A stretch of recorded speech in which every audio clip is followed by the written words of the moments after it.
Today, we're diving into a really ambitious mission. It starts with something you'd find in your pantry, but it's aiming to solve one of the biggest problems on the planet. Let's get into the 24K gold standard mission. So it all kicks off with this image, a treasure chest, right? And inside, you see what looks like bars of solid gold. But get this, they're actually snack bars. And these snack bars are at the very heart of a massive plan to tackle global hunger. And that, right there, is the million-dollar question we're exploring today. I mean, it sounds kind of crazy, doesn't it? But the people behind this project, they're convinced the answer is yes. The real question is, how on earth could that possibly work? To figure that out, we've got to break it down piece by piece. First, we'll look at the actual product, this treasure chest. Then, we'll zoom out to the economic engine it's supposed to power. After that, we'll check out the AI that's running the whole show, see their plan to go global, and then try to figure out what it all means. All right, let's get into the nitty-gritty. We're starting with the most straightforward part of this whole vision, the product itself. So what's actually in one of these treasure chests? Well, each box is packed with 60 of what they call miracle bars, and that adds up to a whopping 24,000 kilocalories. The whole idea is that just one box can give a person 2 full weeks of food security. And these aren't just empty calories. The bars are made from really simple, wholesome stuff. You know, things like oats, dates, peanut butter, and tahini. Each bar is 400 calories, and the whole point is that these ingredients can be sourced and produced in a way that's both scalable and good for the planet. Now here's where it gets really interesting. This isn't just about selling a new snack bar. The mission has a built-in charitable engine. The plan is for half, literally 50% of all the bars they ever make to be given away to fight hunger. So you've got a for-profit business that's designed from the ground up to fund a massive nonprofit goal. And that brings us to the next crucial layer of this whole thing. See, the snack bar, it's just the start. They call it the vehicle, but what it's really driving is a huge, self-sustaining economic ecosystem. Okay, this right here, this is the engine room of the whole operation. It's called the 5-element flywheel. The basic idea is that when you buy their products, that activity directly fuels profits for investors, and those profits are then used to scale up the charitable mission.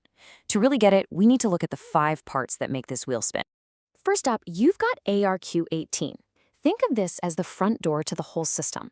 It's not just a website. It's designed to be a platform for experiences. We're talking high-end travel, wellness retreats, adventure destinations. The strategy here is to get people excited about the brand's philosophy first, so buying the snack bar just becomes a natural part of that lifestyle. Next, there's today's ultimate. This is the economic driver. It's not a single company, but more of an umbrella for all the tech, all the innovation, and all the investment that keeps this whole thing running. It's the engine that manages the money and fuels the growth. Now, holding all of this up from the bottom is BarNessQION. This is the foundation, and it's a real estate investment trust, or a REIT. In plain English, that means this entire project is backed by real, physical land. This trust will own the properties where they grow the ingredients for the bars, grounding the whole economy in tangible, real-world value. And finally, what brings everyone together, that's Club Quill. This is the social hub, the community. It's set up as a place for members and nonprofits to learn and connect, centered around a philosophy they call quantum intelligence, which seems to be all about understanding how these complex, interconnected systems work. So, you're probably wondering, how do you manage a global system this complex? Well, according to the plan, the answer is you use a really, really smart AI. This is basically the brain of the entire operation.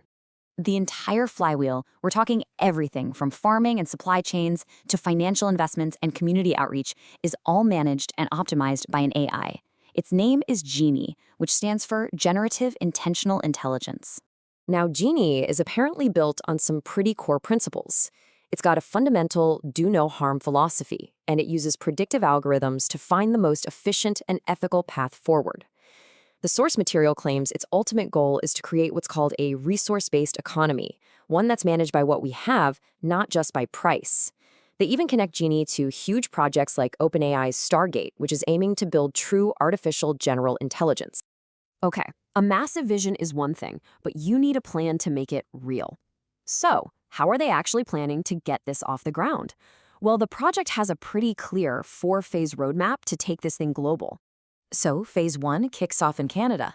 The goal there is simple: get the first round of funding, and buy the first piece of land for the real estate trust. Then, phase 2 moves over to the UAE, where they'll set up the financial side of things and start testing out manufacturing partners. Phase 3 is all about hitting the gas on mass production. And finally, phase 4, which they call Royal Oasis, is when they start building out those incredible travel and community destinations. And when they talk about mass production, they are not messing around. The target is to be churning out 2 million Miracle Bars every single day. That's 60 million bars a month. It gives you a sense of the mind-boggling scale they need to even begin to make a dent in world hunger. And this isn't just some number they pulled out of thin air. The project is already moving on this. They're actively evaluating manufacturing partners, looking at specific food producers and co-packers in both Israel and the UAE who could potentially handle this kind of volume. So the theoretical planning is starting to become practical. So let's pull all these threads together now. It's kind of wild, right? We started with a simple snack bar, and now we're talking about a global real estate trust, an advanced AI, and a whole new economic model. There's an analogy from the source material that I think just nails it. They say to think of the roadmap like you're launching a high-tech ship. Phase 1 is building the hull. Phase 2 is testing the engines. Phase 3 is launching the fleet to deliver the goods. And phase 4, that's when you establish permanent, thriving outposts on new islands. And that really leaves us with one last big idea to chew on. We're all used to products that we just buy, use, and that's it. But this project poses a much bigger question. What happens when a product is designed from day one, not just to be consumed, but to be the engine for a brand new kind of economy, one that actually tries to solve our biggest problems? It's a huge thought, and definitely one worth mulling over.